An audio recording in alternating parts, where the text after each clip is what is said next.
तो आज की वीडियो में हम एक्सरसाइज 5.3 के बचे हुए क्वेश्चंस मतलब क्वेश्चन नंबर 18, 19 और 20 को सोल्व करने जा रहे हैं। तो स्टार्ट करते हैं क्वेश्चन नंबर 18 से। अ spiral is made of successive semi circle. एक स्पाइरल है जो यहाँ पे हमने बना रखा है, ये एक सक्सेसिव सेमी सर्कल से बना है। मतलब जैसे एक ये सेमी सर्कल यहाँ पे खत्म हुआ, उसके बाद नेक्स्ट ये वाला, थर्ड ये वाला, ऐसे आगे बढ़ता जाएगा। With centre alternatively at A and B. जैसे ये फर्स्ट वाले सेमी सर्कल का सेंटर ए था और नेक्स्ट वाले मतलब जो डाउन साइड में उसका बी है। फिर वापस से अपर साइड में जो सेमी सर्कल है उसका सेंटर ए और उसके बाद डाउन साइड वाले का वापस से बी है। Starting with centre at A of radius 0.5 centimetre. इसका मतलब जो पहला सर्कल है या पहला सेमी सर्कल है उसकी रेडियस 0.5 सेंटीमीटर, मतलब इतना 0.5 है। 1.0, 1.5 सेंटीमीटर, 2.0 सेंटीमीटर। उसके बाद मतलब बी से लेके यहां तक मतलब ये पूरा 1.0 है, मतलब 0.5 और बढ़ गया क्योंकि जो डायमीटर बन जाएगा इस वाले सेमी सर्कल का वो अगले का रेडियस बन गया है और ऐसे आगे चलता जा रहा है। As shown in figure, what is total length of such a spiral made up of 13 consecutive semicircle. हमें बताना है कि ए से अगर 13 कंसेक्यूटिव सेमी सर्कल ले लें तो टोटल लेंथ कितनी होगी स्पाइरल की, मतलब जो ये लेंथ है वो कितनी होगी। अब बेसिक सी बात हम ये समझ सकते हैं कि टोटल लेंथ निकालने के लिए हमें हर एक सेमी सर्कल का सर्कमफेरेंस प्लस करना पड़ेगा और ऐसा हमें 13 सेमी सर्कल के साथ करना है। First, second, third, fourth, fifth, sixth ऐसे करके 13 तक। और सेमी सर्कल का सर्कमफेरेंस निकालना है तो हम फार्मूला जानते हैं पाई आर, और अगर हम सर्कमफेरेंस निकाल ले तो बस उसे प्लस करना बाकी है। तो अगर हम देखें given radius of first semicircle जो कि है 0.5 centimetre, then circumference of first semicircle equal to हो जाएगा, पूरे सर्कल का होता है 2 पाई आर, तो सेमी सर्कल का हो जाएगा पाई आर, मतलब पाई इंटू 0.5। अब सेकंड के लिए देखें तो radius of second semicircle equal to 1.0 दिया है, इसका मतलब सर्कमफेरेंस निकालना है, वो हो जाएगा पाई आर और यहाँ पे आर है 1, इसका आंसर हो जाएगा 1 इंटू पाई। अब थर्ड वाले के लिए निकालो R of third semicircle equal to 1.5 centimetre, तो सर्कमफेरेंस हो जाएगा 1.5 पाई। और इसी तरीके से 13 तक है। अगर हम इसकी एक सीरीज बनाए तो हम देख लेते हैं कि इनके बीच में जो डिफरेंस आ रहा है वो सेम है या नहीं है। अगर सेम होगा तो ये एपी बन जाएगा, तो हमें सबका सर्कमफेरेंस निकालने की जरूरत नहीं पड़ेगी। तो हम लिखेंगे हियर सर्कमफेरेंस फर्स्ट माना था इसे, सर्कमफेरेंस सेकंड माना इसे, तो C2 माइनस C1 करें, मतलब 1 पाई माइनस 0.5 पाई, तो 1 पाई में से हाफ पाई माइनस करेंगे तो हाफ पाई बचेगा, एंड C3 माइनस C2 करें तो C3 है 1.5 पाई माइनस 1 पाई, माइनस करें तो 1.5 पाई में से पाई माइनस करेंगे तो हाफ पाई बचेगा। यहाँ पे डिफरेंस सेम आ रहा है, सो ये एपी फॉर्म करेगा, जहां पे एपी हो जाएगा पहला 0.5 पाई, सेकंड 1 पाई, थर्ड 1.5 पाई, ऐसा चलता जाएगा 13 टर्म तक, क्योंकि हमें यहां तक निकालना है। एक्चुअली में बहुत आगे तक भी चल सकता है पर हमें 13 तक निकालना है, तो यहाँ पे ए हो जाएगा 0.5 पाई, डी हो जाएगा जो कि कॉमन डिफरेंस है 0.5 पाई, और n 13 तक निकालना है इसलिए 13। तो एज 13 देख सकते हैं हम, एज 13 इक्वल टू हो जाएगा n/2 मतलब 13/2। फार्मूला पहले लिखना चाहिए पर बार बार रिपीट करते आ रहे, इस कारण से फार्मूला यहाँ पे नहीं लिख रहे, एग्जाम के लिए जरूर लिखेंगे। 2a, a की value 0.5 pi plus n-1 13-1 into d, इसकी वैल्यू 0.5 पाई। सोल्व कर आगे 13/2 0.5 में 2 का मल्टीप्लाई करेंगे तो 1 आंसर आएगा और पाई साथ में आएगा प्लस 13-1 होता है 12 और 12 में 0.5 को मल्टीप्लाई करोगे तो 6 आंसर आएगा, तो ये हो जाएगा 6 पाई। ये सोल्व करोगे तो 13/2 6 और 1 हो जाएगा 7 पाई। अब पाई की वैल्यू होती है 22/7 और इस 7 से आसानी से कट जाएगी इसलिए मैंने वैल्यू रख दी। अब 2 से 22 कट जाएगा तो 11 आंसर आएगा और 13 इंटू 11 करेंगे तो 11 3 33, 11 11 और 3 14 और सेंटीमीटर में आंसर था। इस कारण से टोटल 13 सेमी सर्कल की या टोटल 13 सेमी सर्कल से बने स्पाइरल की लेंथ 143 सेंटीमीटर होगी। और ये हो गया हमारा क्वेश्चन। कोई कंफ्यूजन है तो कमेंट सेक्शन में पूछ लेना। नेक्स्ट क्वेश्चन की ओर चले, क्वेश्चन नंबर 19। क्वेश्चन नंबर 19 में दिया है 200 logs are stacked in the following manner, 20 logs in bottom row। Total 200 logs रखे हुए जिसमें से सबसे नीचे वाली रो में 20 logs है, मतलब लकड़ी के गोल टुकड़े। 19 इन नेक्स्ट रो, तो सबसे नीचे 20 जमे हुए उसके ऊपर 19 है, ऐसे 18 in row next to it and so on. तो 20, 19, 18, 17 ऐसा करके ऊपर तक चलता जाएगा। In how many row are the 20 logs placed and how many logs are in the top row। मतलब कितनी रो की जरूरत पड़ेगी कि सारे के सारे 200 logs उन रो में जम जाए। और जैसा कि रूल बताया सबसे नीचे 20 फिर 19 फिर 18 फिर ऐसे होना चाहिए और यही बताना है कि कितनी रो बनेगी।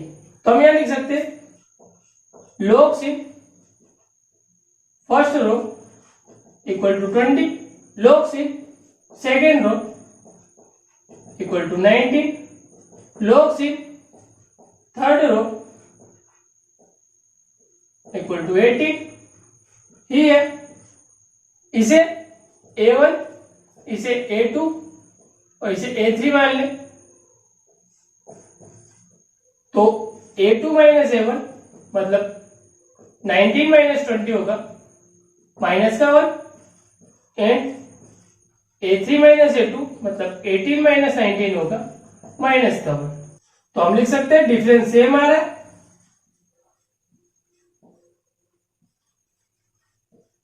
सो ये एक एपी है और एपी कुछ इस तरीके से हो जाएगा कि पहला 20, सेकंड 19, फिर 18 डॉट डॉट डॉट ऐसा चलता जाएगा और लास्ट रो में कुछ एन्स लोग होंगे। तो यहां लिख देते where N equal to last row का नंबर हो जाएगा, मतलब number of last row and SN equal to हो जाएगा 200। क्यों? क्योंकि हमारे पास टोटल 200 लोग थे और उसे ही हमने जमा है रो के फॉर्म में, तो इन सबको जोड़ने पे 200 ही आना चाहिए। तो टोटल हमारे पास एन रो है तो वहां तक के लोग्स का सम करने पे 200 आना चाहिए। और इसी बात से हम लिख सकते हैं फॉर्मूला, एसएन का फॉर्मूला होता है n/2, 2 है, a की वैल्यू यहाँ पे 20 प्लस n-1 इंटू डी और d की वैल्यू यहाँ पे -1 equal to 200। n/2 20 into 2 40 plus -1 से मल्टीप्लाई करें n का तो हो जाएगा माइनस का n, -1 से -1 का प्लस का 1 इक्वल टू 200। 2 को मल्टीप्लाई में भेजते तो यहाँ बचेगा n, 40 प्लस 1 41 माइनस n और 200 के साथ में 2 मल्टीप्लाई में आ जाएगा। यहाँ पे n से मल्टीप्लाई करें तो 41n minus n square equal to 200 से 400 माइनस का n स्क्वायर है इसलिए दोनों को उधर भेज देते, यहाँ बच जाएगा 0 माइनस n स्क्वायर प्लस का हो गया, 41n माइनस का हो जाएगा और 400 एक्चुअली यहीं पे प्लस का था। अब हम बस अभी क्वाड्रेटिक इक्वेशन इसे सोल्व करें बाय क्वाड्रेटिक फार्मूला। यहाँ पे n की वैल्यू निकालनी है, इसलिए n इक्वल टू हो जाएगा माइनस बी। अब b की वैल्यू यहाँ पे -41 है, plus minus under B square मतलब -41 का स्क्वायर माइनस 4ac, तो 4 इंटू ए की वैल्यू 1 इंटू सी की value 400 whole upon 2a 2 into 1 minus minus plus 41 plus minus 41 का स्क्वायर करेंगे तो 1 1 जब 1, 4 1 जब 4, 2 जब 8, 4 4 जब 16, तो 1681 आंसर आ रहा है। माइनस 400 में 4 का multiply 1600 whole upon 2 41 plus minus under root 1681 में से 1600 माइनस करेंगे तो 81 बच जाएगा होल अपॉन 2। अब 81 होता है 9 का स्क्वायर, इसका आंसर हम लिख सकते हैं इसे 41 प्लस माइनस 9 अपॉन 2, जो n की वैल्यू हो जाएगी।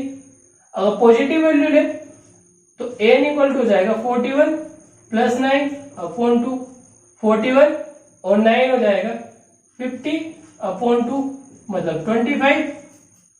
अगर नेगेटिव वैल्यू ले तो n इक्वल टू हो जाएगा 41 माइनस 9 अपॉन 2, 41 में से 9 माइनस करेंगे तो आंसर आएगा 32 अपॉन 2, तो 32 अपॉन 2 हो जाएगा 60। अब यहाँ पे दोनों आंसर अभी के हिसाब से तो पॉसिबल है, क्योंकि nth रो मतलब यहाँ पे टोटल 25 रो हो सकती है या 16 रो हो सकती है, पर हमें बताना था कि लास्ट रो में कितने लॉग्स होंगे। तो अगर हम दोनों वैल्यू को रख के देखेंगे तो हमें कंफर्म हो जाएगा कि कौन सी वैल्यू इन दोनों में सही है। इफ n इक्वल टू 25 माने तो a25 इक्वल टू हो जाएगा a plus 25 minus 1 into D. a की वैल्यू थी हमारे पास 20 प्लस 25 माइनस 1 24 इंटू डी की वैल्यू है हमारे पास -1, तो 20 प्लस 24 इंटू -1 हो जाएगा माइनस का 24 मतलब माइनस का 4। तो लास्ट रो में -4 लॉग्स, जो कि पॉसिबल ही नहीं है, क्योंकि तुम 0 लॉग्स रख सकते हो एक्चुअली में, मतलब कुछ भी लॉग्स नहीं रखो, बट माइनस में कैसे रख सकते हो, इसका मतलब ये नॉट पॉसिबल है। और इसी कारण से हम 25 को भी नॉट पॉसिबल बोल देंगे। अब तो n इक्वल टू जो सेकेंड आंसर है हमारा 16, वो अगर उसे पुट करके देखें तो a16 इक्वल टू हो जाएगा a मतलब 20 प्लस 16 माइनस 1 इंटू डी -1, तो 20 16 माइनस 1 होता है 15 और -1 से मल्टीप्लाई करेंगे तो -15, 20 माइनस 15 हो जाएगा 5। इसका मतलब जो 16th रो है मतलब लास्ट रो है उसमें टोटल 5 लॉग्स होंगे। तो हमको दो आंसर की जरूरत थी, कितने रो होंगे तो उसका आंसर हो जाएगा 16, और लास्ट रो में कितने लॉग्स होंगे उसका आंसर हो जाएगा 5। और इसी तरीके से हमारा क्वेश्चन नंबर 19 भी यहीं पे फिनिश होता है। कुछ कंफ्यूजन हो तो कमेंट सेक्शन में पूछ सकते हो, देख लो।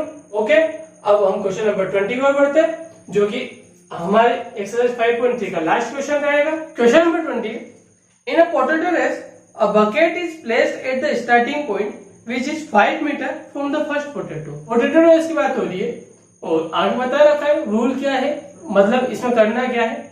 तो इसमें बताया कि जो बकेट है वो फर्स्ट पोटैटो से 5 मीटर दूर है, and the other potato are placed 3 metre apart in straight line.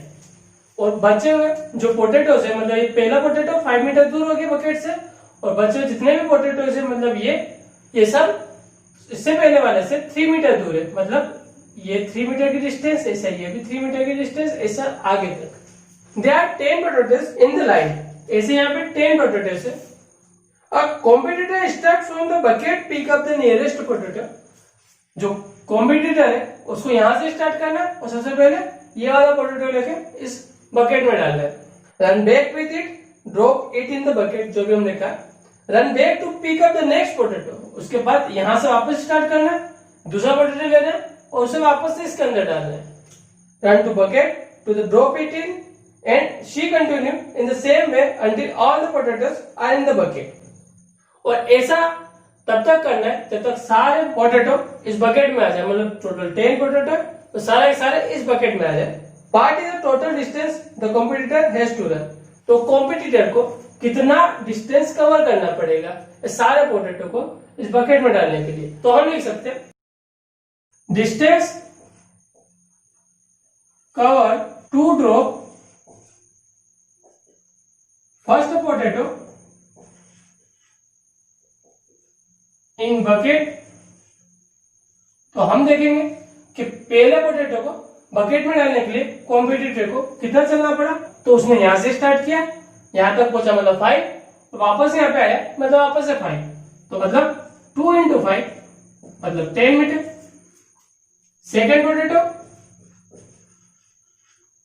In a bucket,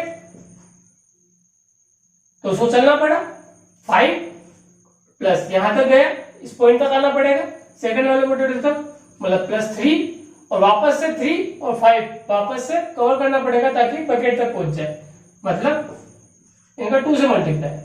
तो 5 और 3 8 2 16 मीटर। इसे थर्ड पोटैटो के लिए देखें,